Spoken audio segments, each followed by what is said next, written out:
कर्पूरगौरं करुणावतारं संसारसारं भुजगेन्द्रहारं सदा वसन्तं हृदयारविन्दे भवं भवानी सहितं नमामि। बोलिए शंकर भगवान की जय। बोलिए शिव महापुराण की जय। बोलिए हिंदू सनातन धर्म की जय।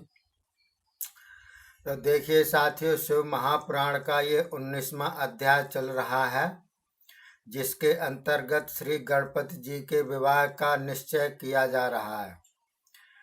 तो देखिए, नारद जी ने कहा, हे ब्रह्मा जी, श्री गणेश जी के परम पवित्र चरित्र को मैंने श्रवण कर लिया है। अब इसके आगे की सुंदर कथा सुनाइए। ब्रह्मा जी बोले, हे नारद जी, आप तो बड़े भाग्यवान हो। श्री शिव पार्वती जी के चरित्रों के श्रवण करने में बड़ी श्रद्धा रखते हो। हे नारद जी, अब सावधान होकर श्रवण करो। भगवान शंकर तथा श्री पार्वती जी का प्रेम श्री कार्तिक जी तथा श्री गणपति जी की लीलाओं को देख देख कर बढ़ने लगा। माता पिता दोनों ने उनका लालन पालन बड़े प्रेम से किया और दोनों पुत्र भी अपने माता पिता की बड़ी श्रद्धा भक्ति से सेवा करने लगे। इस प्रकार कुछ समय के अनंतर भगवान शंकर श्री पार्वती जी से बोले, हमारे दोनों पुत्र अब विवाह के योग्य हो गए हैं। अब किसी प्रकार इनका विवाह होना चाहिए। तब तो अपने माता पिता की इच्छा के अनुसार स्वामी कार्तिक तथा गणपति दोनों कुमारों में विवाह की होड़ चल पड़ी।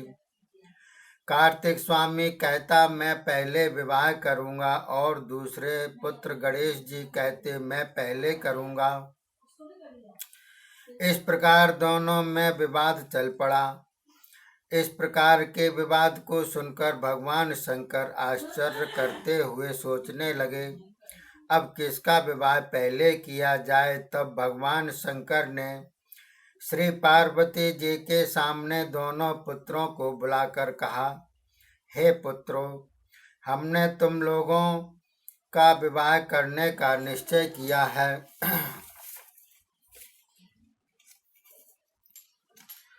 तुम दोनों ही हमें अत्यंत प्रिय हो। अब तुम दोनों पृथ्वी परिक्रमा करो। तुम में से जो भी पहले यहाँ लौट आएगा, उसी का पहले विवाह किया जाएगा। यह सुनकर स्वामी कार्तिक जी उसी समय पृथ्वी परिक्रमा के लिए चल पड़े। किंतु गणेश जी वहीं खड़े हो गए और विचारने लगे कि मैं तो एक कोस भी नहीं चल सकूंगा। कहाँ जाऊं, क्या करूं, सारी पृथ्वी की परिक्रमा किस प्रकार पूर्ण हो सकेगी।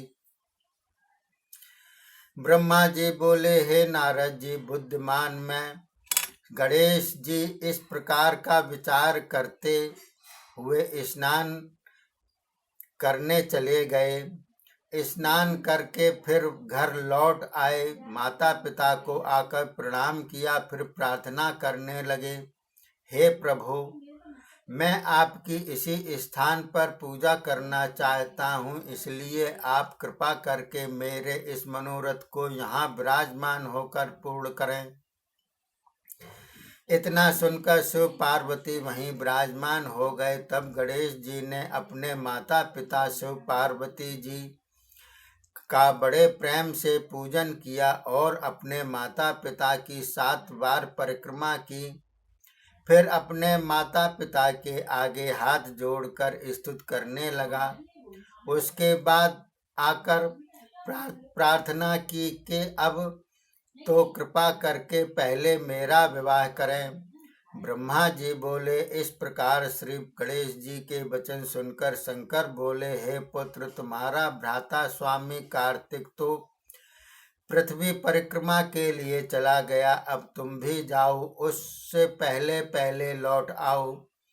तब गणपति बोले, मेरे प्यारे माता पिताजी, आप धर्म मूर्ति एवं बुद्धिमान हैं, मेरे धर्म वचन सुनने की कृपा करें। मैंने तो 7 बार पृथ्वी परिक्रमा कर ली है, फिर मुझे पृथ्वी परिक्रमा के लिए क्यों कहते हैं? इतना सुनकर लौकिक रीत से आश्चर्य करते हुए अद्भुत लीला करने वाले सदाशिव एवं पार्वती जी ने कहा, हे पुत्र, तुमने 7 द्वीपों वाली, 7 समुद्र एवं भयानक वनों वाली इतनी बड़ी भारी पृथ्वी की कब परिक्रमा कर ली है? तब तो हाथ जोड़कर गणेश जी प्रार्थना करने लगे, हे प्रभु, मैं तो अपने माता पिता से बढ़कर और किसी को भी नहीं मानता। बस मैंने अपने माता पिता आप दोनों की पूजा करके 7 बार परिक्रमा कर ली, मेरी पृथ्वी परिक्रमा हो गई। वेद शास्त्रों में भी यही लिखा हुआ है, अपने माता पिता की सेवा पूजा सबसे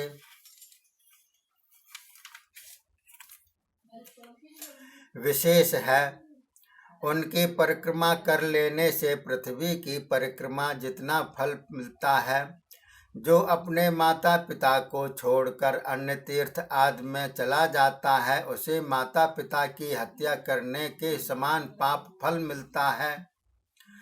पुत्र के लिए तो माता पिता के चरणों की पूजा की विशेष फल रखती है, वह सबसे बढ़कर तीर्थ है।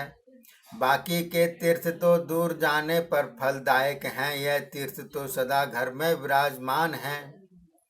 यही तो वेद शास्त्र कहते हैं। मेरा कथन इस प्रकार का यदि असत्य है तो आपका रूप, धर्म, शास्त्र, वेद आदि सब असत्य हो जाएंगे। अब इन बातों का विचार आप स्वयं करें, फिर विचार करके आप मेरा विवाह शीघ्र कर दें, नहीं तो वेद शास्त्रों को असत्य कहें। ब्रह्मा जी बोले, हे नारद जी, इस प्रकार अपनी बुद्धिमत्ता से इतना कहकर श्री गणेश जी चुप हो गए। भगवान शंकर तथा श्री पार्वती जी इस प्रकार श्री गणेश जी की बुद्धिमत्ता की बातें सुनकर आश्चर्य करते हुए बोले, हे गणेश जी, तुम्हारे विचार बड़े निर्मल हैं, बुद्धि बहुत ही पवित्र है, तुम्हारा कथन यथार्थ है। हे पुत्रवर, तुम वेद शास्त्रों की आज्ञा के अनुसार ही अनुकरण कर रहे हो, तुम्हारा कथन सत्य है। इस प्रकार श्री गणेश जी से कहकर श्री शिव पार्वती जी गणेश जी के विवाह के लिए विचार करने लगे। बोलिए शंकर भगवान की जय। अब ये 20वां अध्याय चल रहा है, जिसमें श्री गणेश जी का विवाह के बारे में वर्णन किया हुआ है। तो ब्रह्मा जी बोले, हे नारद जी, भगवान शंकर के विचारों को विश्वरूप प्रजापति ने जान लिया कि भगवान शंकर गणेश जी का विवाह करना चाहते हैं। वह अपने मन में अतीव प्रसन्न हुआ, क्योंकि उसकी सिद्धि तथा बुद्धि नाम की परम सुंदरी श्रेष्ठ 2 कन्याएं थीं। भगवान शंकर के सुपुत्र श्री गणेश जी के साथ अपनी कन्याओं का विवाह करना चाहता था। तब तो प्रसन्न होकर उसने आकर अपनी कन्याएं देने के लिए प्रार्थना की। भगवान शंकर ने स्वीकार कर लिया। विवाह उत्सव होने लगा। इस उत्सव में देवता, ऋषि आदि सबके सब वहां आकर उपस्थित हो गए। तब तो शिव पार्वती जी ने विश्वरूप की पुत्रियों के साथ श्री गणपति जी का विवाह मंगल करा दिया। श्री गणपति जी भी रिद्धि बुद्धि 2 पत्नियां पाकर परम प्रसन्न हो गए।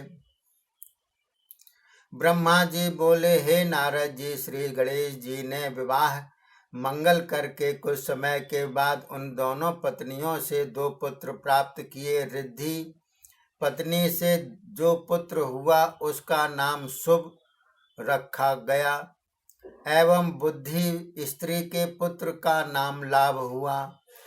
इतने में श्री पार्वती जी के दूसरे पुत्र श्री कार्तिक स्वामी जी पृथ्वी की परिक्रमा करके लौट आए। हे नारद जी, उस समय जाकर तुमने ही उसको खूब भड़का दिया और कहा, देखो कार्तिक स्वामी जी, तुमको तो माता पिता ने पृथ्वी परिक्रमा के बहाने से भेज दिया, पीछे से गणेश जी का विवाह भी करा दिया।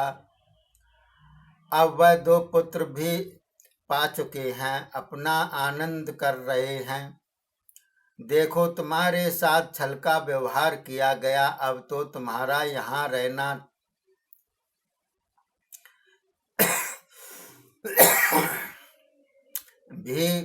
रहना भी भला नहीं। इस प्रकार तुम्हारे साथ अत्याचार किया गया है, तुम्हें तो उनका मुँह भी नहीं देखना चाहिए। हे स्कंद जी, यह बातें तो मैं तुमको प्रीति पूर्वक समझाने की कह रहा हूँ, आगे आप जाने, आपका काम जाने, जैसी इच्छा हो वैसा करें। नारद जी, इस प्रकार भगवान शंकर के किए हुए कार्य को तुम्हारे मुख द्वारा सुनकर स्कंद जी तो वहां से चलने को तैयार हो गए। पिता माता ने उन्हें रोकने की बहुत प्रयत्न किया और तुमने भी रुक जाने के लिए कहा, किंतु स्कंद जी तो वहां एक क्षण भी रुकने के लिए तैयार न हुए और बोले, यह तो मेरे साथ प्रेम का व्यवहार नहीं, मेरे साथ प्रीति न करके छल का व्यवहार किया है, मैं यहाँ क्यों रहूं। इतना कहकर स्कंद जी वहां से चलकर क्रौंच पर्वत पर पधारे। अब तक आप उसी पर्वत पर निवास कर रहे हैं। उनके दर्शन द्वारा सर्व प्रकार के पापों का नाश होता है। स्वामी कार्तिक जी सर्व प्रकार के मनोरथ सिद्ध कर देने वाले हैं। वे शुभकामना देने वाले, ब्रह्मचर्य देने वाले, त्रिलोकी में प्रसिद्ध हैं। ब्रह्मा जी बोले, हे नारद जी, कुछ समय के बाद श्री पार्वती जी ने स्कंद के विरह में व्याकुल होकर भगवान शंकर से कहा, हे स्वामिन, मुझे अपने प्रिय पुत्र स्कंद के पास ले चलो। ब्रह्मा जी बोले, तब तो भगवान शंकर श्री पार्वती जी को सुखी करने के लिए श्री पार्वती जी के साथ अपने अंश रूप से वहां पहुंचे। तब अपने माता पिता को वहां आता देखकर स्कंद जी कहीं अन्यत्र जाने के लिए तैयार हो गए। तब संपूर्ण देवता एवं ऋषियों ने भी प्रार्थना की, फिर भी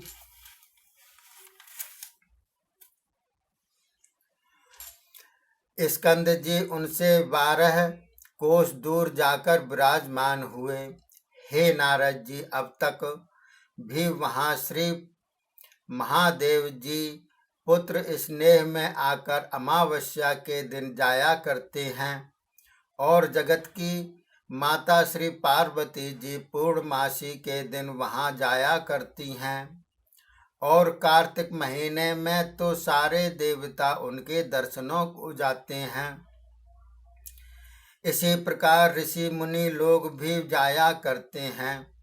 हे नारद जी, श्री कार्तिक स्वामी को सुख देने के लिए वहां मल्लिकार्जुन नामक लिंग रूप में श्री महादेव जी सदा निवास करते हैं।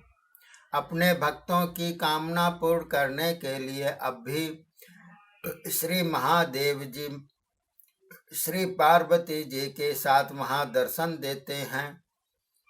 ब्रह्मा जी बोले, हे नारद जी, आपके प्रश्न के अनुसार मैंने श्री गणेश जी तथा स्वामी कार्तिक जी का परम पवित्र चरित्र आपको सुना दिया।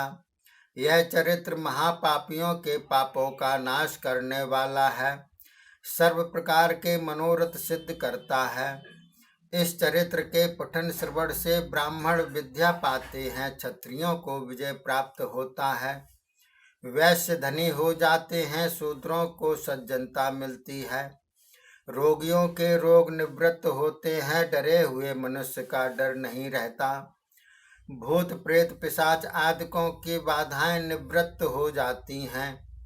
यह चरित्र पाप विनाशक, बुद्धि तेज, आयु, यश, संपत्ति, सुख आदि का बढ़ाने वाला, पुत्र पौत्रादि, वंशवर्धक, स्त्री आदि के देने वाला, भुक्ति तथा मोक्ष, शिव ज्ञान एवं शिव भक्ति तथा सुपद देने वाला है। बोलिए शंकर भगवान की जय।